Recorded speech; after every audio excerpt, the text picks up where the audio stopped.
जिंदगी में हम वो एक चीज खो चुके थे जिसे हम सबसे ज्यादा चाहते थे।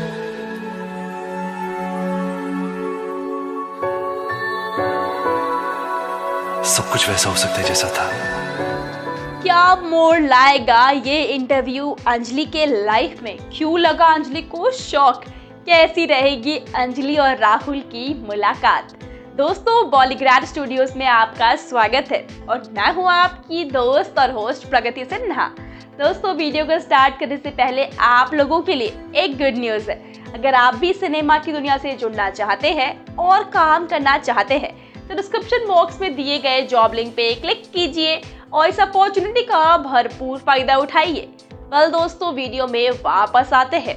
कुछ कुछ होता है का नाम सुनते ही हमारे मन में राहुल, अंजलि और टीना का नाम और फेस दोनों ही आने लगता है और 90s के फिल्म आज के यंगस्टर्स को भी काफी पसंद है और बहुत जल्द इस फिल्म के रीमेक को आज के जमाने के हिसाब से लेकर आ रहे हैं डायरेक्टर करण जौहर। तो चलिए जानते हैं क्या होगी इस फिल्म की कहानी।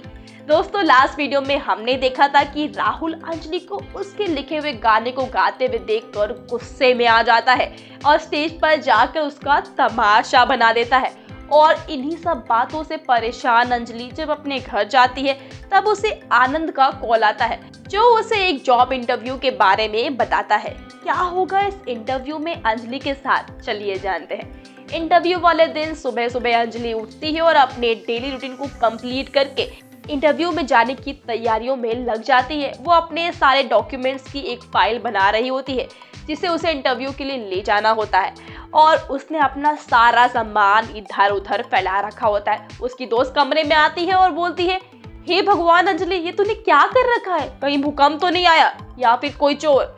और अंजलि अपने काम में इतनी बिजी होती है कि अपनी दोस्त की बातों पर ध्यान ही नहीं दे पाती और अंजलि की दोस्त उसके इस बिहेवियर से फ्रस्ट्रेट हो जाती है और फिर चुपचाप आकर उसके बिस्तर पर लेट जाती है।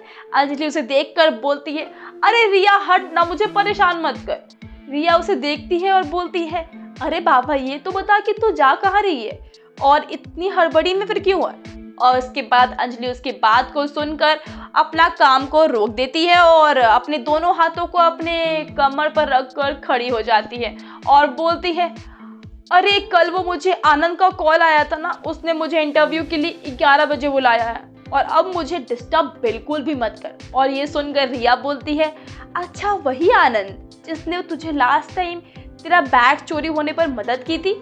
अंजलि अपना सर हिलाकर उसे जवाब देती है और अपना बैग वहां से लेकर बाहर जाने के लिए रेडी हो जाती है और फिर बाहर जाने लगती है। रिया उसे आगे पूछती है, ये तो बता कि किस कंपनी में इंटरव्यू के लिए तू जा रही है? और अंजलि कमरे से बाहर जाते हुए बिना पीछे मुड़े जवाब देती है, अग्रवाल एंटरप्राइजेस। और ये बोलकर अंजलि वहां से जल्दी से निकल जाती है। रिया अग्रवाल एंटरप्राइजेस का नाम सुनकर मन में कुछ सोचती है और खुद से बोलती है, अग्रवाल एंटरप्राइजेस, ये नाम तो मैंने कहीं सुना है पर कहाँ सुना है? OMG, ये तो राहुल के पापा की कंपनी है। और ये बोलकर वो भागते हुए कमरे से बाहर अंजलि को रोकने के लिए जाती है, लेकिन अंजलि वहां से पहले ही निकल चुकी होती है। वो उसे काफी बार कॉल भी करती है पर वो कॉल तक रिसीव नहीं करती। यहाँ अंजलि कंपनी के ऑफिस के बाहर पहुंच चुकी होती है जहां आनंद उसका इंतजार कर रहा होता है। अंजलि अपने कैब से बाहर आती है और वहां आनंद को खड़ा देख उसके पास चली जाती है।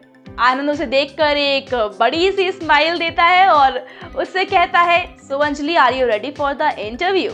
और ये सुनकर अंजलि उसे बोलती है, यस आई एम, बट थोड़ी सी नर्वस हूँ। ये बातें करते करते दोनों कंपनी के अंदर की तरफ जाने लगते हैं। आनंद फिर से अंजलि को देखकर एक बड़ी सी स्माइल देता है और बोलता है कि मुझे पता है कि तुम कर सकती हो, डरने की कोई बात नहीं है और वैसे भी तुम्हें खा थोड़ी जाएंगे। और अंजलि आनंद की ये बात सुनकर हंसती है और बोलती है कि तुम्हारी बातों से ना मेरा नर्वसनेस थोड़ा सा कम हो गया है, थैंक यू। अब देखते हैं कि आगे क्या होता है। आनंद अंजलि को वेटिंग रूम में ले जाता है जहां सभी इंटरव्यू के स्टार्ट होने का इंतजार कर रहे होते हैं। अंजलि भी वहां जाकर बैठ जाती है और अपनी बारी का इंतजार करने लग जाती है। एक एक करके सभी अंदर जा रहे होते हैं और अपने इंटरव्यू को कंप्लीट करके बाहर आ रहे होते हैं। तभी दरवाजे से एक लड़की निकलती है और अंजलि की तरफ देखते हुए बोलती है, मैम नेक्स्ट आप है, सो बी रेडी। और अंजलि खड़ी होती है और खुद को एकदम से रिलैक्स करती है और फिर अंदर जाती है। वहाँ एक मिडिल एज का आदमी बैठा होता है। वो अंजलि को बैठने के लिए बोलता है और फिर अपने सवालों के सिलसिले को शुरू कर देता है। अंजलि एक एक करके सभी सवालों का जवाब देती जाती है। अंजलि के जवाब से वो आदमी बहुत खुश होता है और इंटरव्यू के एंड में बोलता है, मैं आपके जवाब से बहुत खुश हूँ। आप इतनी कम उम्र में भी बहुत ज़्यादा कॉन्फिडेंट एंड एक्सपीरियंस लगती है।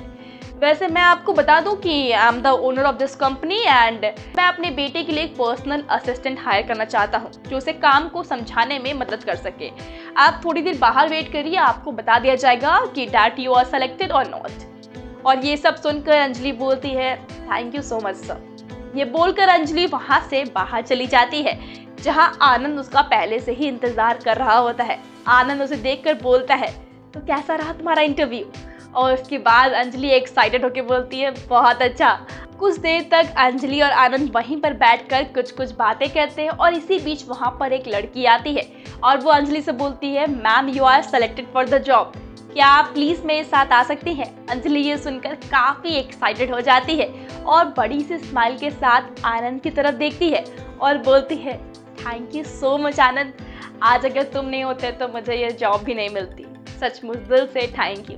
आनंद उसके बात सुनकर हंसते हुए बोलता है, अच्छा ठीक है, मुझे बाद में थैंक यू बोल लेना, पहले जाओ अपने सारा पेपर वर्क को कंप्लीट कर लो। और इसके बाद अंजलि उस लड़की के साथ वहाँ से चली जाती है। वो लड़की उसे एक कमरे में लेकर जाती है जहाँ कंपनी के ओनर मिस्टर अग्रवाल खड़े होते हैं और उनके बगल में एक लंबे कद का लड़का खड़ा होता है जिसने कैजुअल शर्ट और जीन्स पहनी होती है। वो पीछे की तरफ मुड़ा होता है, इसकी वजह से अंजलि को उसका फेस नहीं दिख रहा होता है। और उसे देखकर मिस्टर अग्रवाल बोलते हैं, आओ अंजलि मिलो अपने बॉस से, तुम दोनों एक ही एज ग्रुप के हो तो मुझे लगता है कि तुम इससे अच्छे से गाइड कर पाओगी। इसके बाद वो अपने बेटे को बोलते हैं अंजलि की तरफ देखने के लिए। अब तक अंजलि एक छोटी और प्यारी सी स्माइल के साथ सारी बातें सुन रही होती है, पर जैसे वो लड़का पीछे मुड़ता है अंजलि की फेस की वो स्माइल एक डर में बदल जाती है और उसके हाथ में जो फाइल्स होती है वो एकदम से नीचे गिर जाती है। वो लड़का पीछे मुड़ता है और अंजलि को देखकर शॉक में रह जाता है। दोनों एक साथ बोलते हैं, तुम? वो लड़का और कोई नहीं राहुल था। ये सुनकर मिस्टर अग्रवाल बोलते हैं, अच्छा तो तुम दोनों एक दूसरे को पहले से जानते हो। राहुल मिस्टर अग्रवाल की तरफ मुड़ता है और बोलता है, मुझे ये एज अ असिस्टेंट नहीं चाहिए। ये सुनकर मिस्टर अग्रवाल बोलते हैं, पर क्यों? फिर राहुल अपना अनोइंग फेस के साथ बोलता है, बस मैं इसके साथ काम नहीं करना चाहता। अंजलि भी इस जॉब के लिए मना कर नहीं जा रही होती है कि तभी वो अपने मन में सोचती है, क्यों तू क्यों मना करेगी जॉब के लिए? तूने कुछ गलत थोड़ी किया है, तुझे डरने की कोई भी ज़रूरत नहीं है। तुझे एक जॉब की ज़रूरत थी और वो तुझे मिल गई है, अब तू मना करेगी तो तेरा ही लॉस है। और ये सोचकर अंजलि कुछ बोलती नहीं है और वहीं खड़ी रहती है। मिस्टर अग्रवाल राहुल से बोलते हैं कि मैंने इसे तुम्हारे लिए अपॉइंट कर लिया और मैं तुम्हारी बकवास सुनना नहीं चाहता हूँ। ये बोलकर वो वहाँ से चले जाते हैं। उस कमरे में राहुल और अंजलि अकेले रह जाते हैं। राहुल अंजलि की तरफ एक अजीब से एक्सप्रेशन के साथ देखता है और उसके पास आते हुए बोलता है, तुम मुझे परेशान करने मेरे ऑफिस तक चली आई। अंजलि एटीट्यूड के साथ बोलती है, ओ हेलो, तुम करते होगे लोगों का पीछा, मैं नहीं करती, ये बस एक कोइंसिडेंस है और कुछ भी नहीं। राहुल अंजलि के बिल्कुल पास आकर खड़ा हो जाता है और बोलता है, अच्छा तो जाकर मना कर दो इस जॉब के लिए। ये सुनकर अंजलि बोलती है, मैं क्यों मना करूं?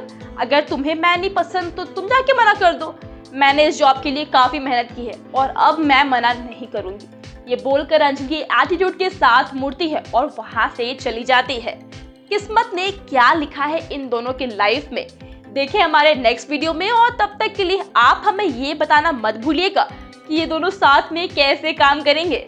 दोस्तों वीडियो अच्छी लगी हो तो वीडियो को लाइक करें, शेयर करें अपने दोस्तों के साथ और हाँ, चैनल को सब्सक्राइब करना बिल्कुल भी मत भूलिएगा।